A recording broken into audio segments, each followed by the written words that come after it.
All right, you savages, we're breaking down week 14 in the NFL. We're going to get into a little bit of college football playoff talk as well.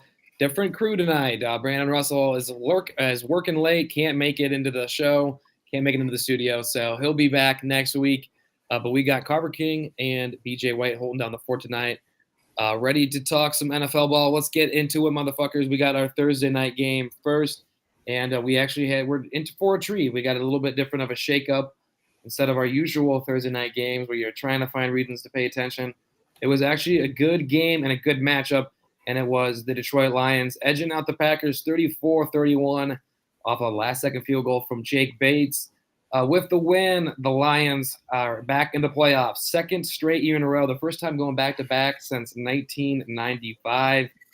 Goff was on fire. They were getting it done on the ground game. Really, for the Packers, the only thing I thought was it was pretty much all the Josh Jacobs show. I'd still like to see a little bit more, I think, at times from Jordan Love. And then, of course, everyone's main takeaway also, besides the final score, was Dan Campbell's decision to go for it on 4th and inches and the dying seconds of the game. So I'll kind of leave it up to you guys. What were your thoughts on that Thursday night game? I know, Carver, you're an NFC North fan, so I'm sure you had your eye on that one. Yeah, I gotta say, I think that was the most ready I was to cheer for the Packers in my lifetime. I can't think of a time where I was rooting for the Cheeseheads more. So I was definitely a little disappointed by the result of the game. Luckily, I had a little bit of money on Green Bay covering plus 3.5, so was happy in that regard by hook or by crook there.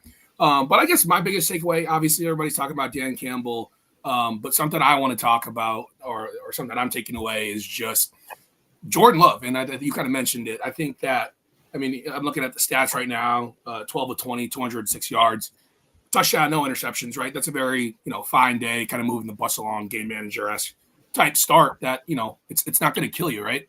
But at the end of the day, I believe, I'm not sure if his money's kicked in yet, but he'll be top 3 paid quarterback in the NFL for however long his contract holds up there. So it seems like if you remember when these two teams played last time, Jordan Love threw an interception on a screen pass. He threw a pick six on a screen pass that kind of blew the game open for the Lions. So, was LaFleur trying to intentionally take the ball out of his hands? I know the Lions are kind of beat up on defense, but definitely for me, I guess some question marks about Jordan Love and just kind of, what is the expectation for him as a quarterback, I guess, going forward. But it was a good game. Like you said, usually Thursday night's pretty brutal. That was actually a good one. So it was. Yeah, I was kind of mad at the Packers all weekend because in my other fantasy league, not with you guys, I started Jaden Reed, and he's kind of the king of the whole one catch, 6 yards, 1 touchdown.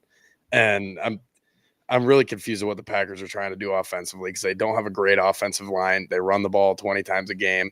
I'm just overall pissed at them. I think next week they'll probably light some team up and have 450 total yards, and I'll eat my words on that one. But good game. It was a good game. I think Dan Campbell is kind of getting a little big for his britches a little bit. I don't know. It's the kind of thing that lose playoff games. You do that in a playoff game and you lose the game. People are talking about it the whole offseason.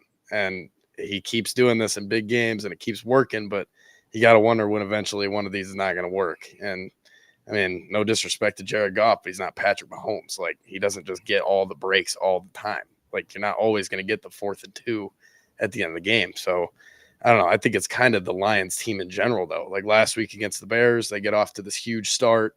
They look great. And then they let Caleb Williams crawl back into the game. And I don't know. I just think the Lions are probably the best team in the NFL, but I think they definitely have some weaknesses late in the game, whether it be just feeling good about where they're at and letting off the gas or something like that. So I don't know. I think Dan Campbell could cost them a playoff game. I think they could fall asleep a little bit towards the playoffs, especially having a bye, and you just never know. So good game. I have some question marks about both teams, though, for sure.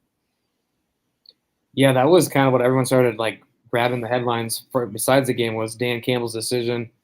Some people love that about him, but you talked about it could cost him playoff game. It fucked him last year in the playoffs. Yeah, making decisions to go for it and not kick field goals. And obviously they got it, but I still think it's still worth talking about, even if they got it. Say they get stuffed and they come down and score and beat your ass. like you said, that is shit that just sometimes is a little too much. I get that shit, his shtick, but I don't know. It seems like sometimes he goes too far the other way. Obviously, like I think most of us agree that we don't like the way most sports have gotten with analytics and decisions being pre-planned. But I don't know if you can go full throttle the other way where you're just winging it without a plan half the time. But we'll see, man. I think it's a little too careless, and I think it will bite him in the ass. I think it already did last year in the playoffs.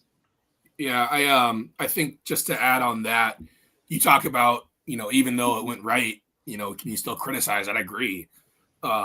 It just wasn't the right thing to do. I saw him trying to, justify it by saying,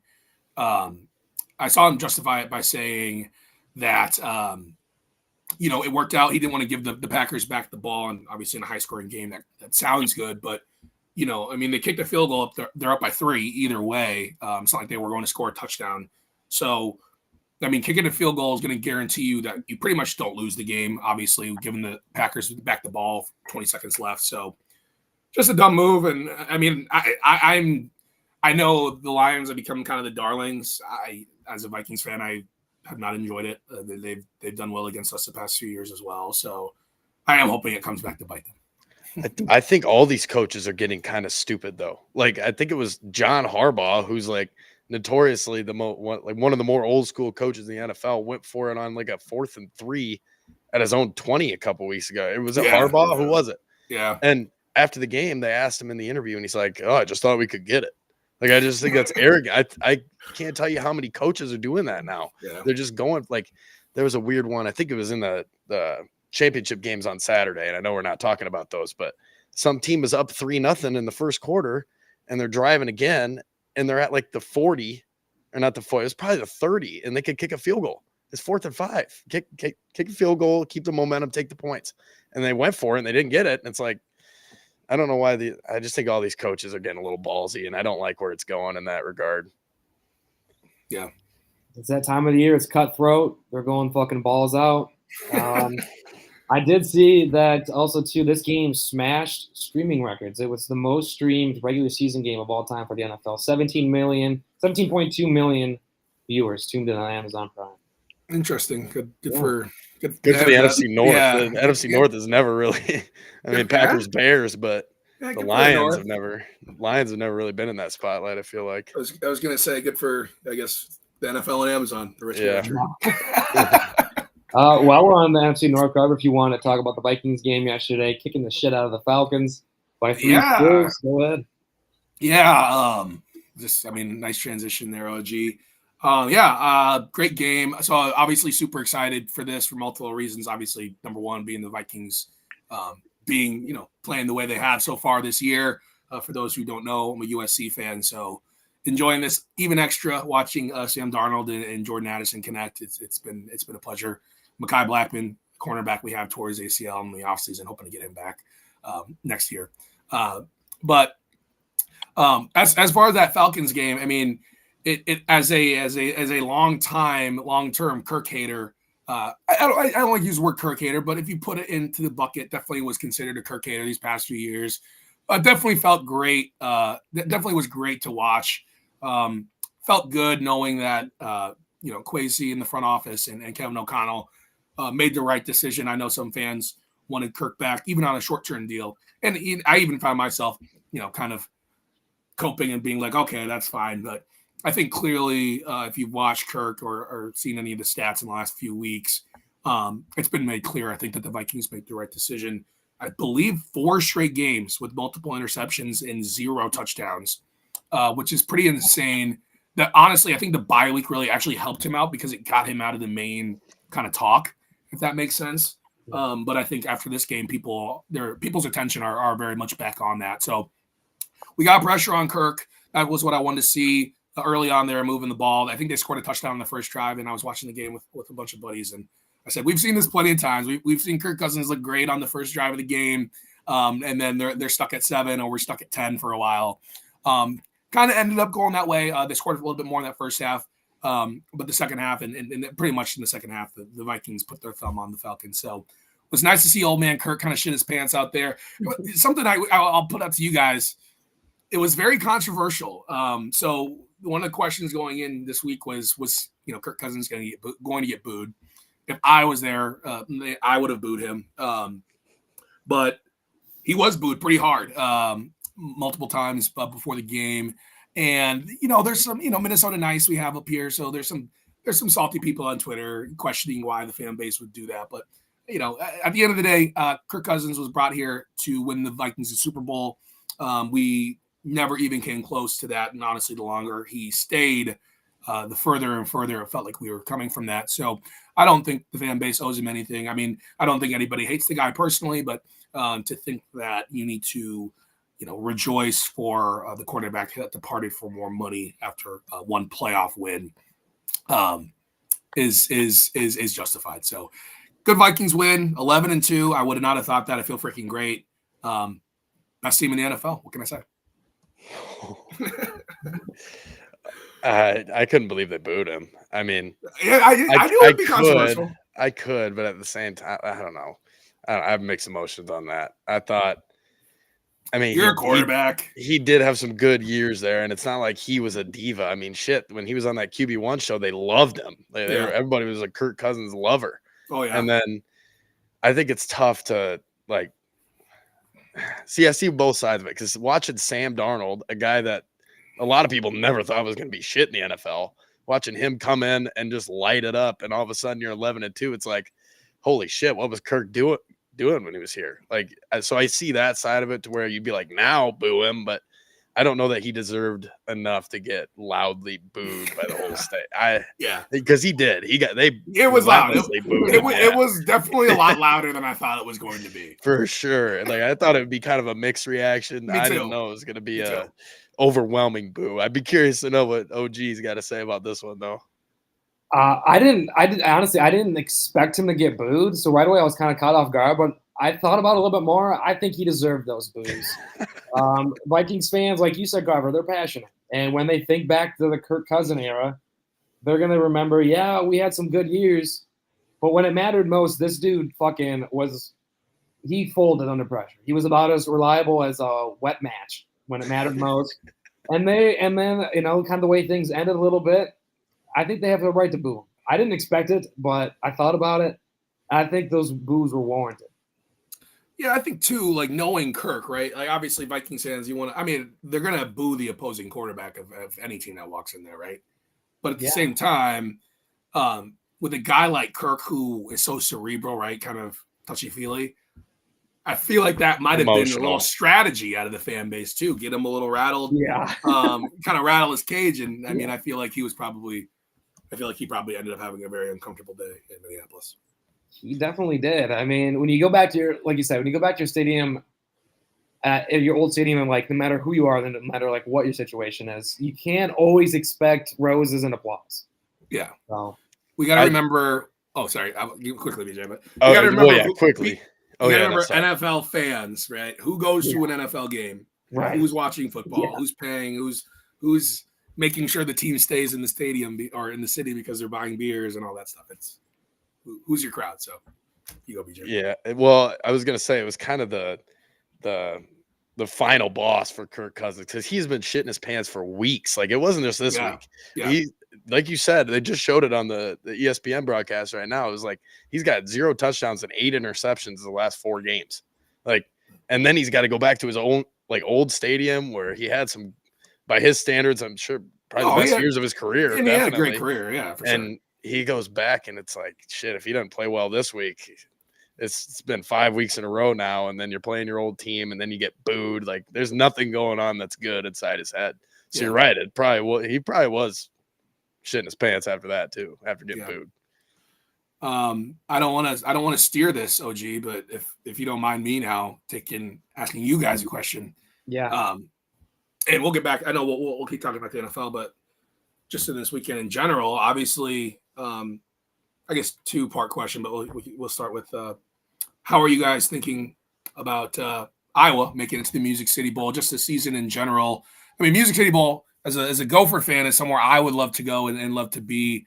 So I'm curious, Iowa fans, kind of an interesting season out of the squad. So what do you guys think about the bowl game and the season a little bit?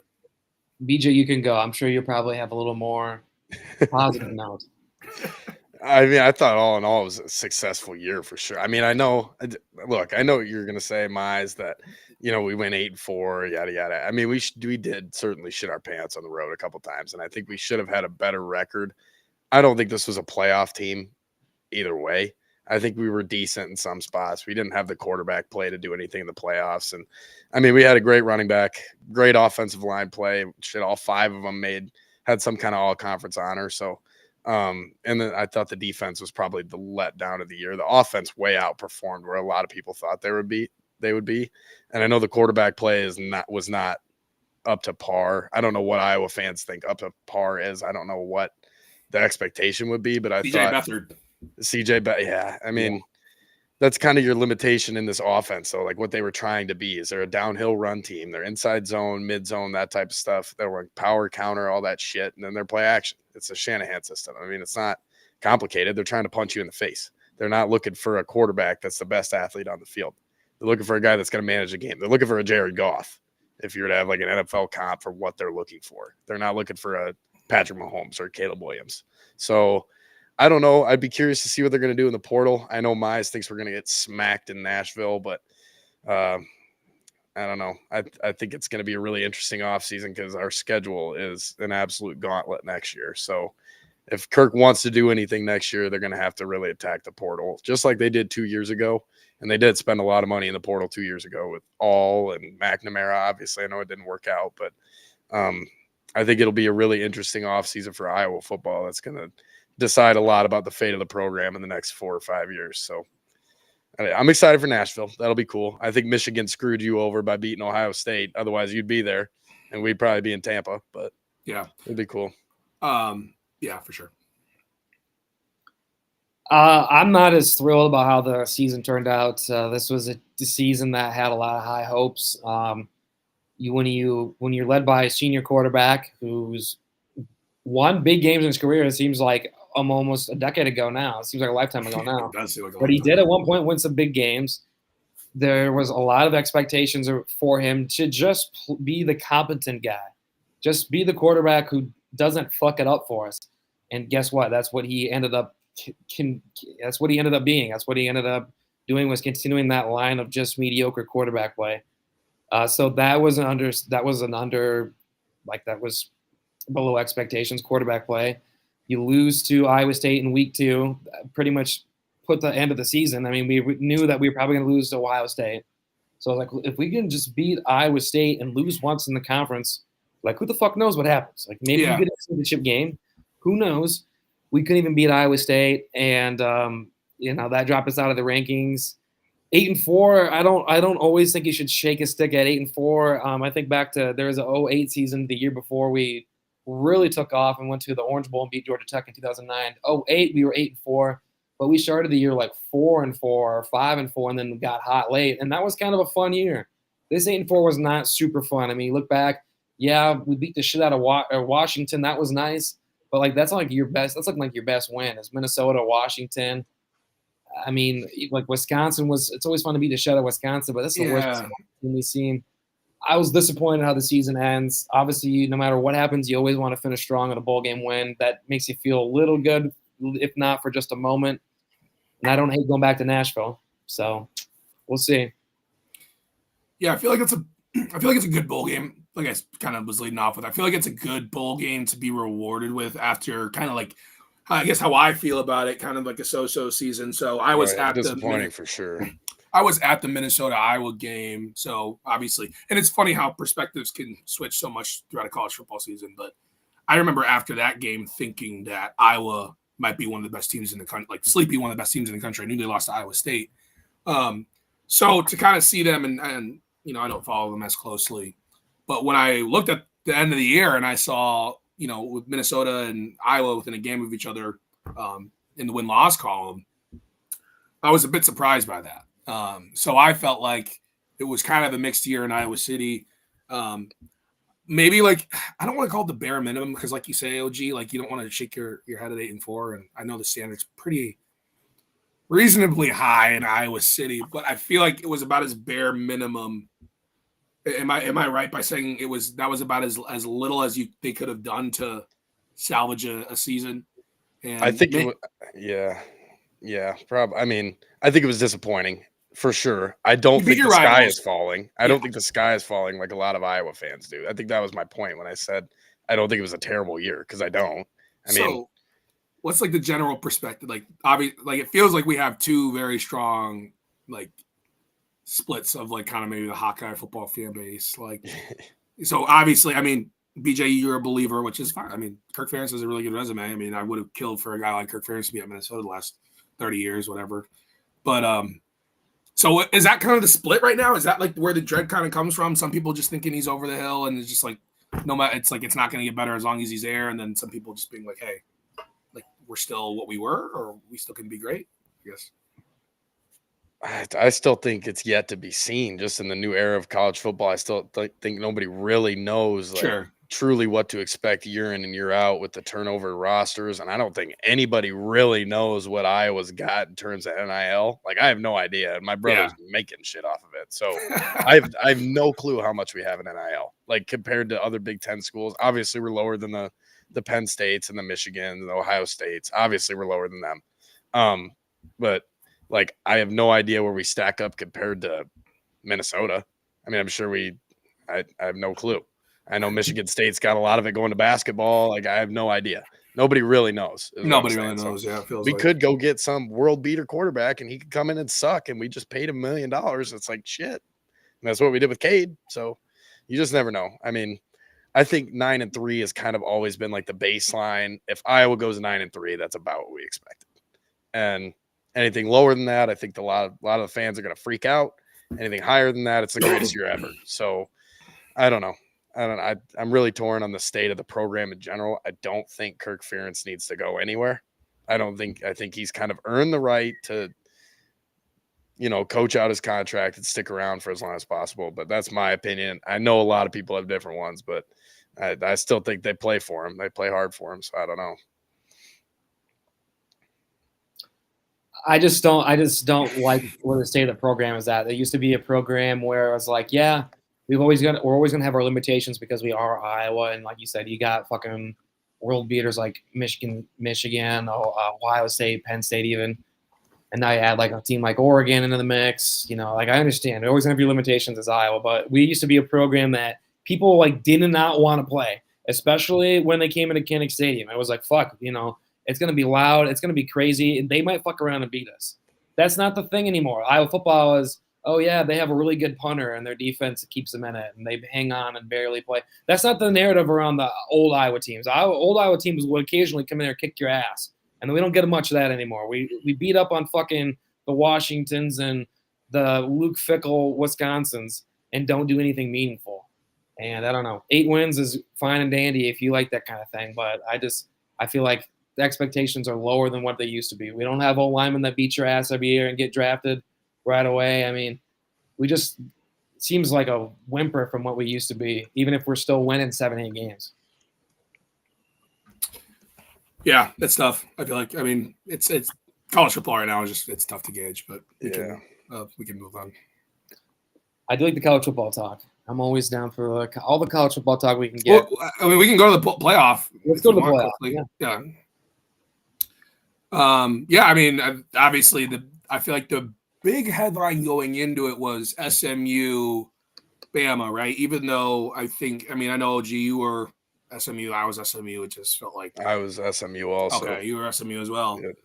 But now I feel like once the bracket gets laid out, I guess personally for me, now the headline is like, we kind of knew the bracket, like how they were going to structure the bracket was going to be kind of messed up. But my biggest takeaway is, damn, Oregon absolutely got screwed over. You got to play the, I guess, second best team in the Big Ten, or the third best team, second best team in the SEC. That's tough. And you knew they would. Like I've known this for weeks. I'm sure you guys did too. Like for weeks, everybody's known the 5 seed is by far like the best place to be.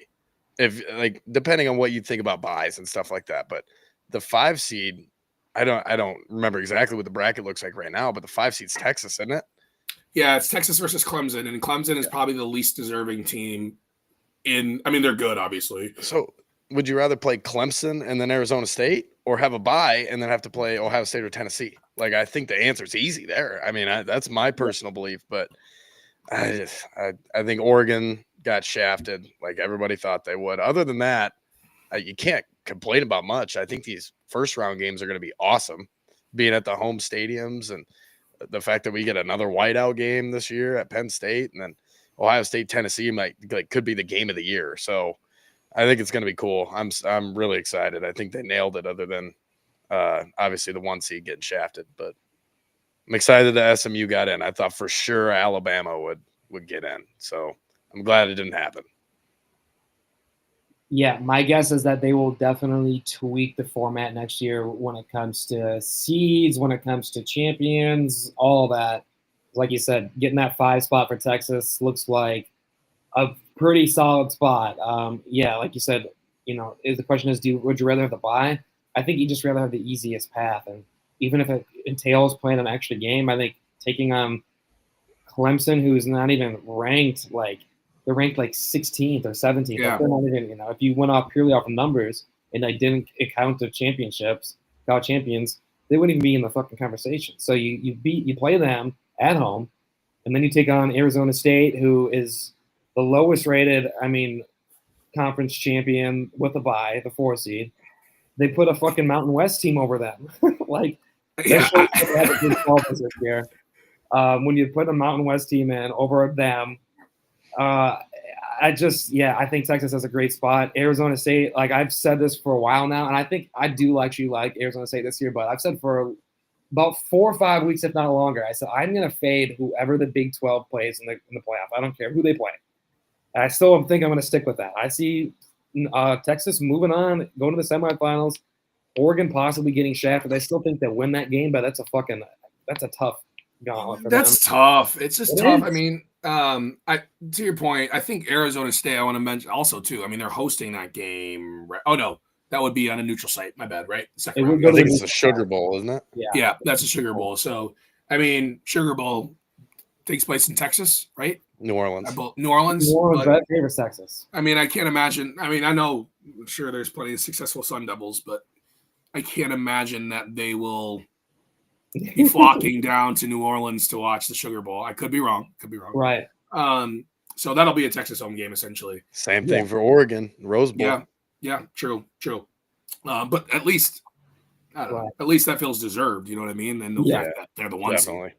I think also too, another talking point is the whole Notre Dame Indiana. Do you guys think that Indiana deserved to be seated higher than and play a home game? I think that's a controversy I've seen pop up. I personally don't. I think they should just be happy that they made it. Yeah, they got to quit bitching. There is nobody thought they were even going to finish at the top half of the Big Ten this year, and they're in the goddamn playoff with 1 loss to Ohio State. Calm the fuck down. You get to go play Notre Dame. It's going to be the biggest game in the history of your program. It's going to be awesome, and I think they have a chance to play them tough. I don't think they're going to win. It'll be a good game. It'll be a good game, and they'll have a chance in the fourth quarter. It might be early in the fourth quarter, and they might lose by 14, but they're going to have a chance to win it, and I think it's just cooler and shit what Cignetti's doing there, and then he's going to bring his guys to Kinnick next year. We finally get to play some big home games. I think Indiana being good is better for college football. I hate Indiana, but having another team that can compete with the Ohio States and the Penn State. I think Indiana would have played Penn State close. I don't know. They probably wouldn't have beat them again, but having another team that's not Michigan. And I don't know. I just think having another team is great for the Big Ten and great for college football. I hate the SEC too. So that helps. I love it that we got more teams in than them. Yeah, I'll down that. Yeah, I don't know if that was actually controversy outside of Indiana circles. I didn't think that would be to host a playoff game. I don't know. I guess their claim is they should be seated higher than Ohio State. I don't see that. They should be treated like a 1-loss team, is what Kirk Cignetti's talking about. I think Kirk Cignetti should be fucking happy that Indiana's playing meaningful football this late in the season. And I think he should hold on to this season because I think it's going to be tough to – he was able to bring in pretty much damn near half the squad with him this year. We'll see how that works out at Indiana with all their resources and all that. I mean, I don't know. We'll see. I mean, I believe in Chris Ignetti, but this I might didn't- be, yeah. who knows? This could be the I best didn't- season he has for a while. I didn't even think about that. That kind of that almost artificial recruiting bump you get. Like Right. you just bring in, and even if it's from a smaller school, because I think people are talking about Barry Odom doing that with Purdue. That Purdue could be a little scary next year with all the UNLV guys he brings. But even like, right, you laugh like, oh, a bunch of UNLV guys playing in the Big Ten, like it shouldn't work out. A bunch of JMU guys, but I mean that's 20, 30 guys that all played D1 football. Right. Yeah, a ton of snaps, won Mhm. games. You know what I mean? Like that's quite the advantage. So I never really thought about it like that. We'll see if we can keep that up because it's going to be hard to recruit guys to Indiana off just pure. And he pissed a lot of people off this year too. That is also For true. sure. That is also true. Yeah. And let's be, I mean, they went 11-1. Let's be real, like, and that's great. But it's not like, I mean, like you said, not a high profile schedule. It's not like we watch them. It's not like we watch them beat, Ohio's the nation watched them beat Ohio State and a huge non-conference game. Like people weren't really watching their games. You kind of heard about them on Monday. They should have been happy to have a lead against Ohio State for sure. Yeah. They were up 7-0 and then they got blown out. So yeah, and kind of another thing I thought is, I think Notre Dame has a chance to go deep. I mean, I saw the news today that Georgia could be without fucking Carson Beck. And I know that backup came in and lit it up right away, but ended up not looking so great. Ended up not looking great. So I think Notre Dame could make a little run. I think SMU could knock off Penn State. I am not impressed with Penn State at all. I mean, Penn State, Well, and then I think Boise State could make a run too. I honestly think, if Beck is out, I would honestly, at this point, take Boise State, I think, to go further than Georgia. I think Georgia could be one game and they're out. The thing about me with Penn State, like I feel like this is a beauty of this. Kind of what I like about college football is like teams have identities, kind of. And to me, and I feel like Penn State in the James Franklin era is just playing teams close. Like they don't get blown out. They don't. I mean, I know they blow up, like they do blow teams out. Obviously, it happens, but like they don't necessarily blow teams out that are worse than them in the huge games. I mean, I was at the Minnesota Penn State game this year. I mean, a few plays go the other way. Minnesota should have won that game, but they played a tight game with Bowling Green earlier this year as well. So I just feel like if SMU comes in and plays well, they'll have a chance to at least stay in the game, if that makes sense. Like it's Penn State. Like Drew Aller's not gonna just drop back and start throw for 4 touchdowns and 295 yards. Obviously, if they can't defend the run, that's an issue. But they're a good team. I think Penn State has been the beneficiary of just recruiting better players than everybody for a really long time. That, like, the saying is Jimmy's and Joe's, not X's and O's. Like, they got guys that will always be able to compete with anybody. But, like, for whatever reason, whether it's, like, lack of aggressiveness or whatever it is that James Franklin is screwing up, because I couldn't exactly tell you what it is, because I don't know. I don't know if it's a game plan thing or in-game stuff. I have no idea. But they just are always – in the game with somebody. Even, Iowa got blown out by him last year, but it was 10-0 at halftime. And Iowa driven right down the field twice and fumbled the ball in the red zone. Like, these are close games. He continues to get himself in with far better players than a lot of these teams. So I don't know. I could definitely see SMU keeping it close. And I think Penn State, I think they're thinking, oh, they've never seen anything like Happy Valley before. I think they think SMU will crumble in that environment, and I just don't see that. I think it's going to be a good game. I think SMU will cover, probably take the points for them. I don't know. I got an upset there. I think Notre Dame waxes Indiana. I think Ohio State, Tennessee is a toss-up, and then like we talked about, Clemson should feel pretty good about or Texas should feel pretty good about playing Clemson. Clemson can't score. That's their – I mean, it's a perfect matchup for Texas. They don't have to do that. All they have to do is score 31 points. I mean, Clemson's not going to keep up. All right, we can move back on to some NFL talk. Some of the other big games yesterday was kind of an interesting slate. There wasn't a ton of like huge matchups. There was a lot of bottom feeders kind of playing each other, but we got some good games nonetheless. One of them that stood out though was that 3:00 game. Rams edging out the Bills 44-42. And it was pretty much Josh Allen, like a one-man wrecking crew. Dude, I think had 6 touchdowns. I think 3 on the ground, 3 through the air. So he was balanced as hell. In one of my fantasy leagues, he fucking – I mean, not that it really matters, but was going to be a 4 seed. I got bounced to a 5 because of him. It looked like I was going to win too. And then I think he had 52 fantasy points. So Josh Allen balled out. And in a day where they should have kicked ass with numbers like that, the way he played, they still had to hang on for fucking – I mean, they still can't even fucking get it done. Like, it's a game like Josh Allen played lights out, and they still lost. I know Carver and I aren't big quarterback fans, but I think Josh Allen has some serious gripe with his defense, and I would take them into a dark room, and I think he should have some words for them. I think that's actually warranted there. That was my takeaway. It's like, this dude's doing all this, and he still can't even get it done against Matt Stafford, who's playing against with his crumbled, beat-up team. I don't know. I wasn't impressed with the Bills, and there's times this year I'm like, they could maybe make it to Super Bowl this year. And yesterday's performance, even though it was close, I was not impressed with them. And I think for the Rams, it was super impressive because they needed that to win to even, kind of hang around. And the day with the Niners won, they kind of need to keep that edge on them. So I was impressed with them on the other end. You want to go, BJ? Yeah, I mean, I think, like you said, it's not very often like a guy is getting talked about more in terms of the MVP after a loss. And I think Josh Allen is like finally taking that turn that the Bills wanted him to take, where he's not turning the ball over. He's taking over games in the fourth quarter.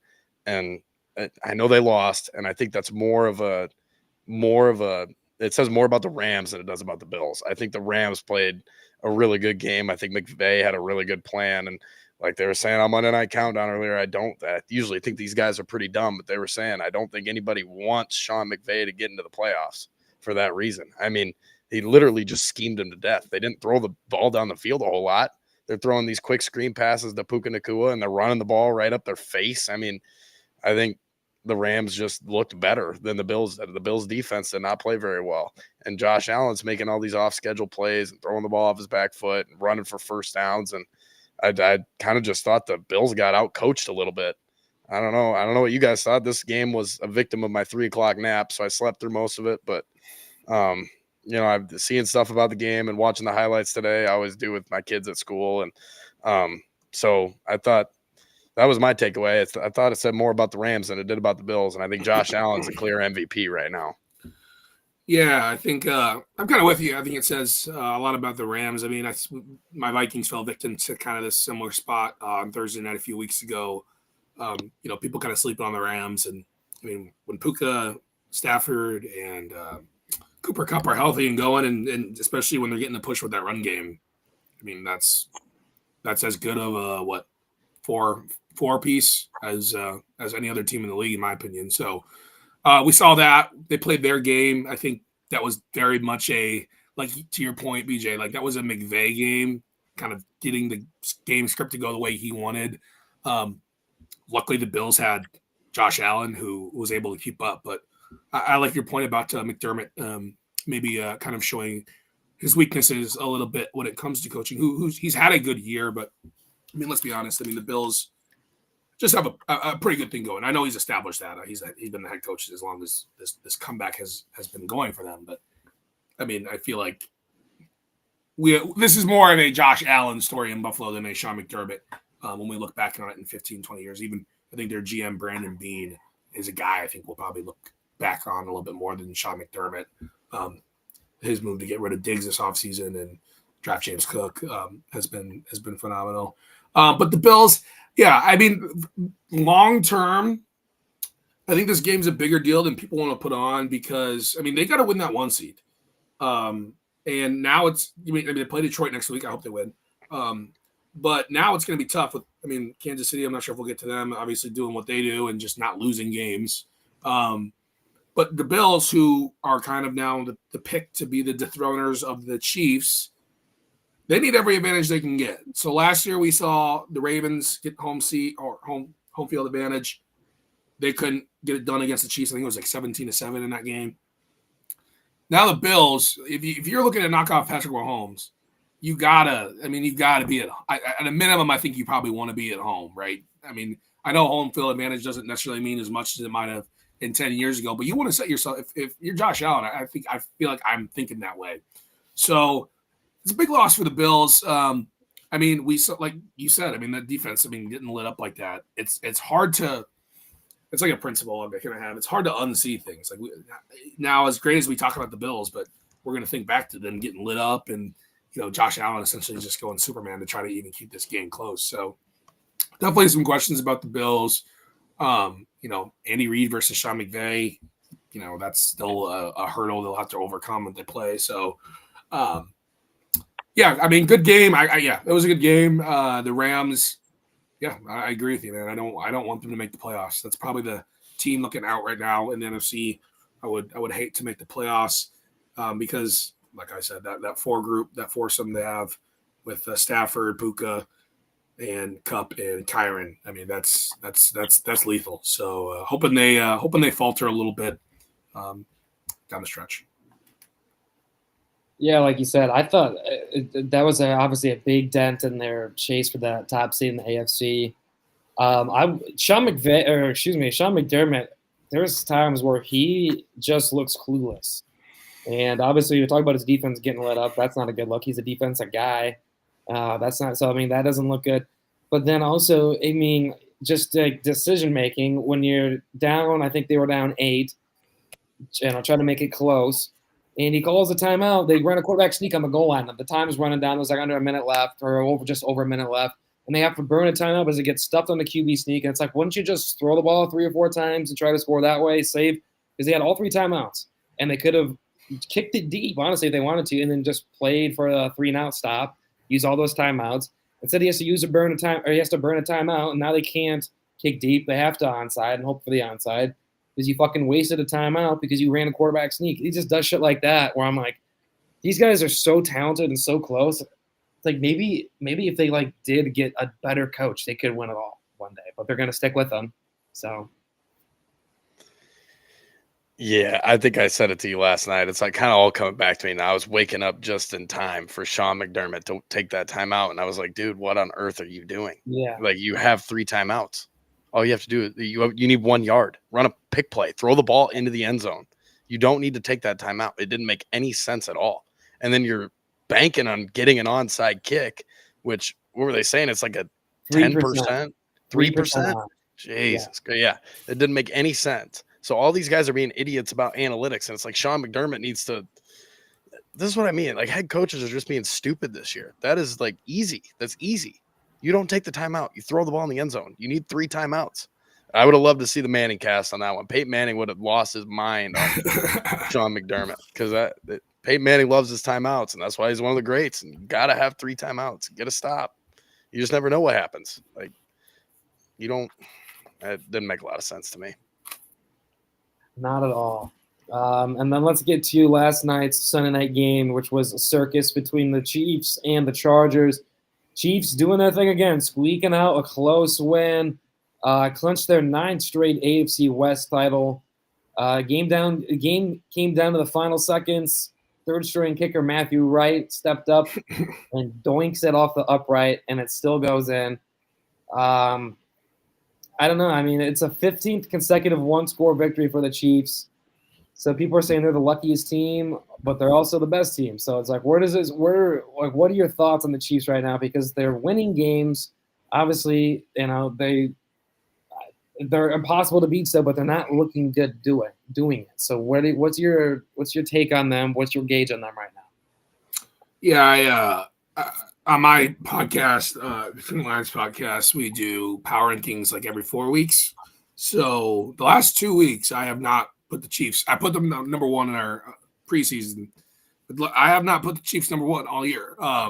And that's not a disrespect to them. I think they're a phenomenal team, a good team. But Detroit's had my nod for most of the season, and that's me even saying that as a Vikings fan. So I think that you even heard it. They did a little. There was a little snippet of Travis Kelce kind of talking about some frustrations last week when I can't remember. I think they barely beat Carolina, but I almost can sense that the Chiefs kind of know something's off. Even Mahomes has been kind of. They asked him after the game, how does it feel? How do you guys keep doing it? And he's like, kind of gave a little canned answer, but you could almost tell there was something kind of sticking in his craw. So I do think it's something they're going to need to get figured out. It just feels like, you're tempting fate, you're tempting luck. And do I think they're capable of blowing a team out? Yeah, maybe. Still with the talent they have, but I mean, they become a running and a defensive team that is really good in certain, timely situations. So I think if you exasperate that throughout the rest of the season, I definitely could see it. I guess I don't see them winning the Super Bowl this year. I just can't say it with the way they've been playing. And it's kind of weird now because it's almost like their challengers get in the way. Like, okay, now Baltimore's defense is bad. Now the Bills are just still kind of stumbling over themselves. So, like, that's why I'm like, okay, I don't have the most confidence saying that I think they're going to get knocked off. But, hey, who knocked off the Chiefs in the past? It was Cincinnati. It's a random team that, whole psyche hasn't been built on beating the what at the time wasn't built on beating the Chiefs, kind of like the Ravens and the Bills are. So maybe they slip up. But it looks like they're going to have the bye. Which is just going to be tough to win in Kansas City. So not a believer in the Chiefs. I will say that. I think, like we were kind of talking about with Penn State, where if they play you close, and yes, it's great they're winning these close games, what that means they're also giving these teams a chance to win. So Todd Bowles, God damn it, why didn't you freaking – I look back to that one the most. Why did you kick a field goal? You're playing the freaking Chiefs there. That should have just definitely been a loss to me last night. Again, that stands out. I can get the blocked kick, I can get over, but the doink in and then Todd Bowles decided to kick a field goal for no freaking reason. We're talking about dumb head coaches. Those are the two that probably have been the most painful. Well, I think out of all the Chiefs teams that Buffalo has had to play in the playoffs, I know we're kind of assuming that they're just on a collision course to play in the AFC Championship game. I think this is probably the worst Chiefs team that they will have had to play in the playoffs. That's what people were saying last year, though, too. Well, but again, I mean, I don't think their offense is very good. Their offensive line is not playing very well at all. You still have the best quarterback on the planet, but at the same time, when you don't have an offensive line, your running game is still kind of struggling to find, its groove. Pacheco being back definitely helps, but I mean, I think more than anything, the Chiefs were thanking Sean McVay yesterday. I don't think they wanted to go to Buffalo at all. I mean, they already went there once this year, and they kind of it was a close game. I think the Bills won by 9 or something like that, but it really didn't feel like one of those old time Bills Chiefs games. I thought Buffalo was definitely the better team. I think more so, I think Buffalo would be more better off going to Arrowhead than Kansas City would be going to Buffalo. So I think Kansas City's definitely lucky they're going to get that bye, and I honestly wouldn't be surprised if they lose another game. I mean, you've seen them struggle against some teams you don't feel like they should. They got to play Denver again, I think, right? Or they already played twice? They got to play them one more time. I could definitely see them losing in Denver. And I'm trying to see who they play this week.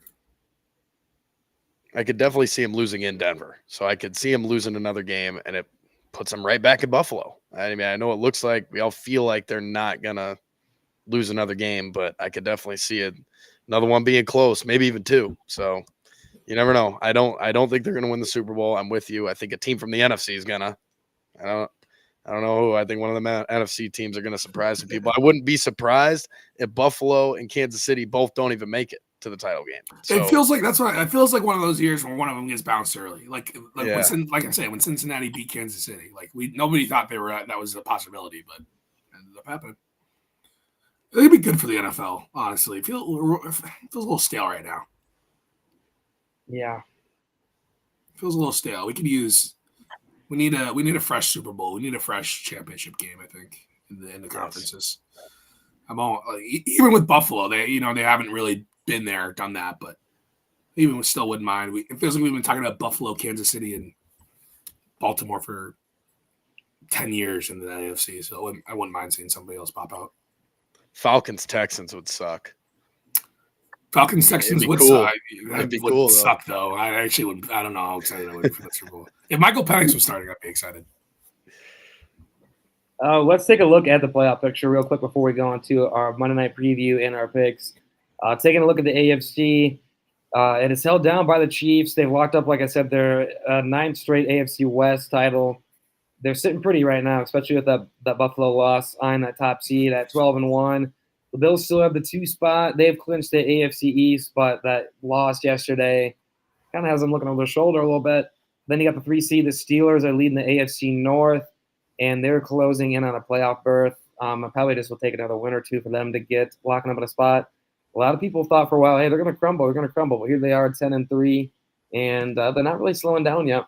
And then the 4 seed and the mighty AFC South, they got the Texans winning that division so far right now.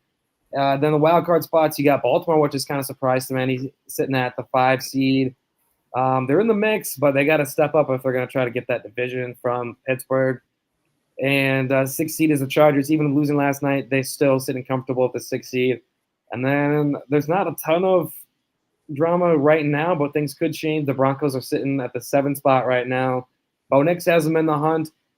Both the Broncos and the Colts are on bye. That were on bye yesterday, this last week. They play each other next week. The Colts 2 games out in Denver. That's a big one if they want to keep that thing close. So we got to beat them this week. It is officially Denver hate week in this household. And then you got the Dolphins keeping their hopes alive with a win yesterday. They're still kind of sitting there. So we'll see what they do. The Patriots are out. The Jags are out. Jets are out. Titans are out. Raiders and Browns all out. So that's what you're looking at right there. What's your guys' thoughts on the AFC before we jump to the NFC? Yeah, big game, like you say, big game between the Colts and the Broncos this weekend in the AFC. That's juicy to me. But I guess the AFC, not a ton of surprises. I guess the question for me will be if Denver does make the playoffs, how punchy is that? How punchy is that last team that gets in? I guess whether it's Denver or whether it's Indy. Because Denver's shown flashes, Indy's shown flashes. I can't think of who else on the bubble during the AFC, but it feels like obviously those teams will be playing a team with some vulnerability. So it'll be interesting to see how that last seed kind of shapes up, I think, in the AFC. Yeah, I would agree with that. That's a big one. Denver, Indianapolis. That game's going to tell you a lot about both teams. I think people are still a little confused on what to think of the Colts. OG, I know you got a lot of thoughts. I'm confused as well. I think, they've been inconsistent just because they haven't had that same lineup all year, whether it be Flacco starting or Richardson or, Josh Downs is going to come back after the bye, hopefully, right? They got some question marks for sure, but I think finally this will be the week that Indy's got their full roster on the field. And I think, right, I mean, to my knowledge, I don't follow the Colts like you do, but they're going to be healthier this week. Denver's showing some flashes of being pretty good. They're also showing some vulnerability. So I think the bottom of that AFC is interesting. I also think people are just starting to sleep on the Ravens enough. Obviously, they'll have to go on the road, but in the playoffs, the running game wins. Dominating the line of scrimmage wins. Obviously, your quarterback's got to make some plays.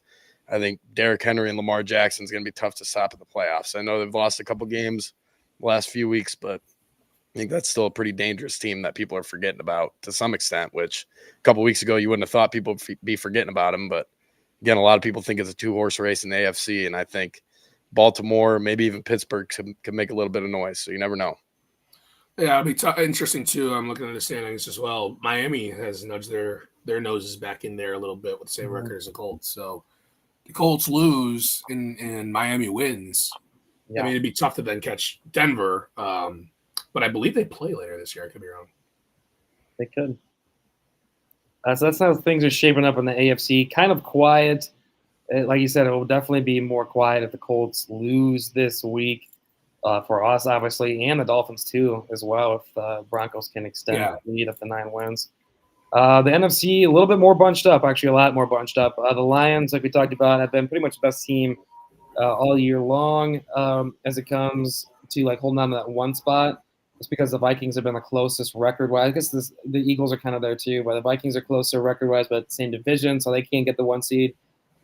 Eagles are a game behind, but just kind of doesn't seem like they had their moments, but the Lions have been like the clear-cut, I think, toughest team. Has looked like the toughest team in the NFC for pretty much all year long. They clinched a playoff berth with that win, like we mentioned, over the Packers, a second straight playoff appearance for them in a row, first time since '95. The Eagles also secured a playoff spot, beating the Panthers this week. They're sitting at the 2 seed right now. Seattle surprising a lot of people, leading the NFC West right now at 8-5. Had a big win over the Cardinals, so they have the 3 seed, and then the Bucks, ipso facto as champions of the NFC South, would be the 4 seed right now. They overtook the Falcons for that spot, so the Falcons are starting to crumble a little bit. Tampa Bay now looking like they could go back to the postseason again. They've kind of had a little bit like mini playoff run here. Yeah, they have. I think they've won the division 2 years in a row. Will be 3 if they won it this year. So then wild card spots. Vikings 11-2. It's a hell of a playoff record, or hell of a wild card record there. Dominated the Falcons like we talked about earlier. They're definitely a force to be reckoned with. And like you said, at the 5 seed right now, they could go on the road against Tampa Bay, who many people probably argue is not, if they didn't play in that division, might not even be in the playoff. I mean, might not even make the playoffs at all. So then that's kind of obviously for an 11-2 team to be a wild card always kind of sucks. But playing Tampa Bay wouldn't be the worst thing in the world. No. And you got the Packers, who their loss to the Lions definitely stings, but they're still in the mix there for the 6th seed. You could argue that they, could possibly be favored if they were to play the Seahawks, obviously on the road, but they kind of match up well, I think. So they're not, kicking themselves quite yet. But if they were to keep crumbling and fall down the 7th seed, I think playing Philly would be a tough spot. And that's where Commanders would find themselves right now as the 7th seed. They got to hold on to that final spot. They got to keep winning. They've held on up for the last couple of weeks, but with a big Rams win, that keeps them in contention. The Cardinals are at 6-7. That they slip a little bit. But there's so much conversation. And then the New York Giants, believe it or not, were still in the hunt this last week, but now they officially are out. Yeah. So that's your NFC things shaking up this week. Yeah. You go, BJ. I don't care. I mean, I think the team that, again, nobody's really talking about, San Francisco. I think you just never really know what Kyle Shanahan could pull out of his hat, and I think they got some big division games coming up that they could shake some of that stuff up in the playoffs. I mean, they got to get hot, and they're going to need some help, but they go Rams next week, and then the Dolphins, and then they play the Lions. I mean, it's going to be a tough game, but it's an NFC Championship game rematch. They're at home. You never know with Dan Campbell if he screws something up. The the Niners got a shot to go 4-0 and make the playoffs too, for sure. Like, very real shot to make the playoffs. So I think that there's still a lot to be figured out in the NFC. I think the Cowboys are going to be no longer in the hunt after tonight. So we can stop talking about them. We'll get to that later. Again, I think probably the 2 best teams are for sure the Eagles and the Lions right now. I think you could ask a lot of questions about the Eagles after last week, but I think the Vikings too. I think those are your 3 teams. If I was to make a prediction right now, it'll be one of those 3, the Lions, the Eagles, or the Vikings to, make the Super Bowl if I had to pick 3 teams. So we'll see. Again, still a lot to find out about the NFC. So I don't really know. I really don't. Yeah. It's an interesting race. Looking at the standings for kind of the first time laid out. I mean, the question for me, who we talked about a little earlier, is, if you're Atlanta, you really can't afford to lose another game. So I think we probably would have heard a decision on Kirk Cousins if they were going to bench him maybe today. Maybe they give him I know they don't work on Mondays in the NFL, so maybe tomorrow they get back into the facility Wednesday. They start practicing. There could be an announcement. But it's a tough spot because if you think, right, so if you're a head coach, right, making the playoffs kind of saves your job, right? If you're Raheem Morris, kind of how the NFL works, even if it's unjust, right? Each year counts the same. You don't really get leniency. So you're looking at a chance to make the playoffs with a team that's missed the playoffs, obviously, the last few years. Do you maybe put Michael Penix in? I think that's the question. But, I mean, what's the point? What's the point if you lose this upcoming week? I don't know who the Falcons play, but what's the point if you lose to the Falcons or the Falcons lose and the Rams win? What's the point of that? Your season's essentially over. So I guess within the next 24, 48 hours, we'll see if Atlanta wants to make a move there. I probably would, just as a gamble. You don't have to, you can tell Kirk, hey, you got to change things up to make the playoffs, see what's going to work. So that's my big question. Obviously, as a Vikings fan, much rather go to Tampa Bay than go to Seattle. I know Seattle is kind of a so-so team. I don't think anybody thinks greatly of them, but a playoff game in Seattle, just with that crowd, Vikings have had very few good memories in Seattle. I'd much prefer go down to Tampa Bay, get some good weather in January against a team and a fan base that isn't the most ferocious. I think that would obviously be a much more preferred method. Plus, I see more ways to beat the Bucs. I watching the Raider game last week, the Raiders Bucs. I watched a few Bucs games because I have a few other players in fantasy, and I always like those kind of mid teams that are playing close games every week. But Baker is good, but he'll keep teams in games, and that's what he did with the Raiders last week. He takes sacks. He's still a smaller quarterback. He'll fumble and he'll throw interceptions. So where Geno Smith, bigger, stronger quarterback. If he gets hot, I just think it could be more dangerous maybe in a playoff setting where I think you can get some pressure on Baker and kind of knock him off the spot. So from a Vikings perspective, much rather go down to Tampa Bay. But I don't think the division race is off. We play Detroit one more time head to head. That'll be in their place. It'll be tough to win, but obviously we can.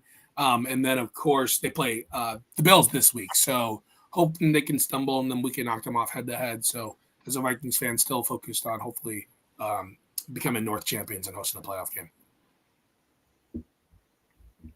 Yeah, I did forget to mention the Niners are still in there. The Saints 5-8, the weak division. They're not dead yet technically. And then I think the Bears are still mathematically alive too at 4-9. But you're kind of looking at the Falcons. I think it's time to make. I mean, you talk about that. I think it's time to make the switch. People were kind of giving them shit when they drafted Michael Penix. I think they kind of knew what they were doing. So there's a chance this doesn't necessarily work out. It might be the time to make the move. If they go to 6-8, they should definitely throw him in there. I mean, that's a guy who's not even he's not a project. I think he'd be ready to go. Yeah, I think he could sling it too. And so that's our NFC and AFC playoff race. Let's turn our attention to tonight's game.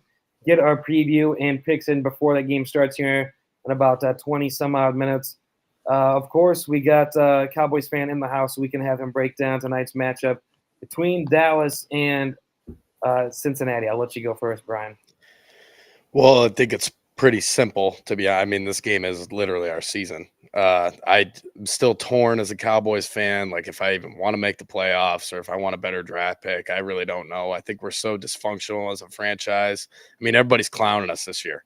This is one of the first times in my life as a Cowboys fan that everybody's totally clowning us. Like, other years we've had quarterbacks hurt. Like when the years when Romo would get hurt, we go 4-12. People aren't really clowning us. Like, this is the year that the ceiling's falling off the stadium. Mike McCarthy's looking like an idiot at the end of games, like he always does. I'm not a Mike McCarthy guy, but I think the game tonight is very simple. It's your season. It's on the line. Again, I don't know if I want to. I obviously want to watch a playoff game. I think we get embarrassed, but and then I think tonight it's very simple. Can we get pressure on Joe Burrow? That's how they've lost games. There's guys. Joe Burrow's getting hit 10 times, and he's going to feel them all. And then he gets flighty in the pocket, and he starts throwing picks. He's going to get big completions down the field. They do every week, whether it's Jamar Chase or T. Higgins. Jamar Chase, I think, is the best receiver in the NFL, and we have two of the worst safeties in the NFL. So they're going to throw the ball down the field. The question is, can Micah Parsons and DeMarvion Overshown and those guys, the pass rushers, really get to the quarterback? Chauncey Golston, we get a Hawkeye tonight. So if we can get pressure on Joe Burrow, I think we got a shot, but I think it's going to be a tough one. I think it's going to be a hard one to watch. The over's probably going to hit. Again, we'll get into picks later, but that's my analysis. Am I confident? No. Do I think we got a shot? Yeah. Cooper Rush is 1-0 against Joe Burrow. So I don't know. We'll see. That's my thoughts. Yeah. Tough matchup for Dallas. Just because you got Chase Brown, obviously a hard runner for Cincinnati.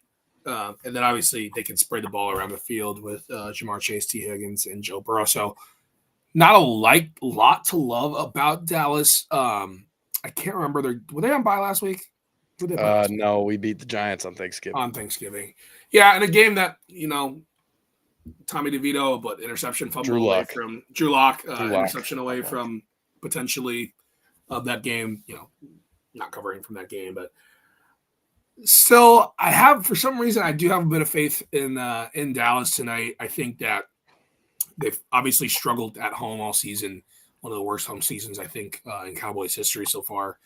And there's really not a lot to love, but Cooper Rush is a competent backup for the most part, and a guy that I feel like really wants to seize opportunities, right? He might know that, he's not going to be a starter, but he's looking to put good tape out there and stay a backup as long as he can. And he's had a good stretch as the Cowboys backup when he's come in another period. So I think he'll be ready to go tonight. I kind of like him. I don't want to say he's a gunslinger, but he kind of plays with some reckless abandon that I respect. So I like Dallas to stay punchy tonight. It's not the best matchup for him, but I think that Cooper Rush can keep things interesting. He's going to have to score. We're going to have to score points. We got to run the ball. I know the Bengals secondary has shown that they're very susceptible to giving up big plays down the field. It's just a matter of if we can get the ball down the field. If we can protect the quarterback, there's games where Cooper Rush looks like he's going to die on the field because he's just getting drilled. And I don't know. It's going to be interesting. We get Jake Ferguson back tonight. That's big. It's a lot bigger than a lot of people realize. Jake Cavender. Yep. Jake Cavender. And Cooper Rush, like over the course of his career, has always thrown the ball to tight ends a lot. Last couple of weeks, Schoonmaker's come on and made some big plays. So I don't know. I think he could keep it interesting. We'll see. But confidence is not through the roof, nor should it be.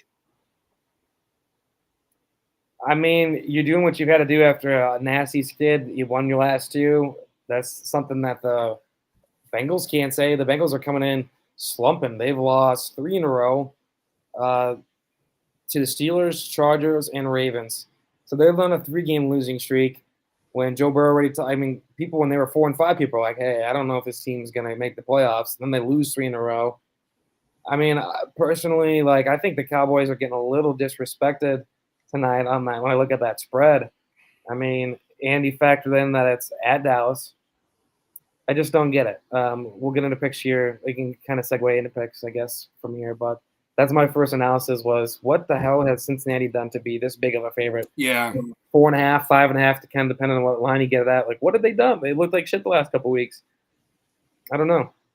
That's my analysis, which I guess can lead us into our picks. What did you guys have? Do you have anything that stands out to you, whether it's props? I'll let you guys go. You can give 2 picks each if you got them. For this game or yeah. For this game? Okay. Yeah. So I like Dallas to cover. I see 4.5, 5 out there.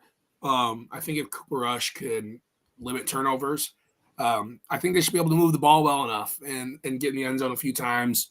I feel like Dallas as well, they're not a true tanking team. I know Cincinnati isn't either, but where Cincinnati's heads could be other places, you got a lot of guys on this Dallas team that are young or, not very highly drafted players that, we want to make sure that they're either on the team next year or that they're putting out good tape to be on a different team next year. Mike McCarthy, I don't think he's going to be re-signed by Dallas. I don't think he necessarily wants to stop coaching after this. I honestly don't necessarily, Brian might be different opinion here, but I don't necessarily think that he should be a coach somewhere next year. I don't necessarily think he needs to come back to Dallas, but I think he should still be a head coach if he wants to be. So I do think Dallas is take advantage of this garbage time of the season to, like you said, kind of win some games. So give me Dallas to cover the 5. As it comes to a prop, I like I'm not a huge prop guy, but I love anytime touchdown scores. I've had some success with them this year. Give me Luke Schoonmaker to get in the end zone. I know Jake Ferguson's back, but I those backups, those twos. I know he's not necessarily a backup, but those twos they have the good rapport from working together in practice, working together in drills. So. Let me. I think Cooper Rush hooks up with Luke Schoonmaker for a touchdown today. Yeah. Okay. So leading right into that, I actually took Jake Ferguson anytime touchdown. So we love a tight end to score. Hey, you never know; they might both score. You just never know. Points are going to be scored. We do think they're going to score more than one touchdown. So yeah, I think you're right. I think we got a shot to cover for sure. So if I had to have 2 picks. I think Cowboys plus 5.5, and I would say Jake Ferguson anytime touchdown. It feels like one of those weird nights for the Dallas Cowboys. Like up until Thanksgiving, we were the only professional sports team out of any of the 4 major sports to not win a home game in 2024. And then we beat the New York Giants. Thank God. I didn't think it was going to happen. I thought Drew Lock was going to beat us somehow. I don't know how, but it just feels like one of those weird nights where now we're going to win 2 in a row at home. And last time Cincinnati came to play Cooper Rush in Dallas, they lost. So, and again, that's big part to Micah Parsons getting to the quarterback, and he's going to have to make a difference tonight. But those would be my 2 picks. Cowboys plus 5.5. I can't speak on the money line. I know, OG, I don't know if you're thinking money line, but I'm not. Plus 5.5, and then Jake Ferguson anytime touchdown at plus 280. I feel pretty good about that. Yeah, no, I like the spread too as well. I probably will not wager on the Cowboys money line, but I just do think that it's too many points and they'll keep this thing close. Especially because, I mean, like we talked about the NFC, like their playoff chances are still there. Like they have better playoff chances than the fucking Bengals do at 4-8. So like there's a lot to play for still. I think they're going to keep things close. So I like the spread on that. We got 2 tight ends reaching the end zone here for our touchdown props. So we got both. Is that what you're taking? You taking Ferguson? If you were to put something in a parlay, I'd take the Cowboys spread. I wouldn't take both tight ends to score in a parlay. Both tight ends action. I'm going to go with a couple props. I'm big on the spread, so I'm with you on that. Some props that I like. I have. Let's go with Joe. So Joe Burrow's passing over is 280.5. I'm going to go with the over. He's gone over that. He's gone over 309 the last 3 weeks in a row. And I just don't understand how it's at 280.5. I think with the Bengals kind of pretty much essentially out of the playoffs, I think he's putting up numbers for himself at this point. Yeah. That's kind of what it's looked like the last couple of weeks is he's like, I'm just going to fucking ball out these last couple of weeks. Whatever the fuck else happens. So I think he goes over that. I think he's going to get over 300 yards if he really wanted to boost it up. I think he goes over 300 again. I don't hate him taking his overpassing touchdowns. That's not going to be my second official pick, but I don't hate him going over 1.5 passing touchdowns as well. But I like the yards. I think they're kind of underselling him on that. I think he gets over 280 easily, especially if it is kind of a tight game, which I kind of see it happening. And then my second one, since we're going with touchdown scores, I like someone for the Bengals. Give me T. Higgins. I think T. Higgins will get in the end zone tonight. I think you can kind of go either between him or he can maybe go a couple different guys for the Bengals, especially with some injuries of the receiving core. But I think T. Higgins is going to be my best bet. So I'm going to take him, and I'm going to take Joe Burrow over 280 passing yards. Those are my picks. So we got some good ones for you tonight. You said you liked the over, Brian? What you thought about that? Because I was thinking about taking the under. I mean, I think it's. I don't know. I wouldn't bet it, but I think if the Bengals win the game, I think the over is going to hit. I don't know how we're going to stop them if we can't get pressure on the quarterback. I don't think we're going to stop them if we don't sack the quarterback. So I don't know. I could see the Bengals scoring a lot of points and helping us out, and I could see Cooper Rush keeping it close. So I don't know. I would probably lean towards the over, but I wouldn't bet it. So if you're leaning towards the under, I would take that advice. Just real quick, we'll take a look at the splits, betting splits. 52% is on Dallas to cover 5 or whatever number that is, whatever you can get that. I got at 5.5. I've seen that 5 and 4.5 now in some places, but pretty much split. 52% slight lean on Dallas, but the over/under 71% is on the over. We had a fuckload of overs hit yesterday. I know Slolkin and I were talking about that. We got a ton of overs hit. So then we had the under last night, I believe, in the Sunday night game. I don't know. I could see another under hitting just because we had so many high-scoring games yesterday. Yeah. I could see the under hitting, possibly. We'll see. But those are our picks for tonight. Thank you guys both for joining in. As guest hosts, doing a fucking fantastic job, both of you. Bringing the heat, bringing the fucking stats, breaking it down like a champ. You guys did a great job. Always a pleasure to have you two hop in here, especially on short notice. I had a lot of fun. Definitely would love to hop back on late on the line. B-Russ, watch out. I might get Wally pipped.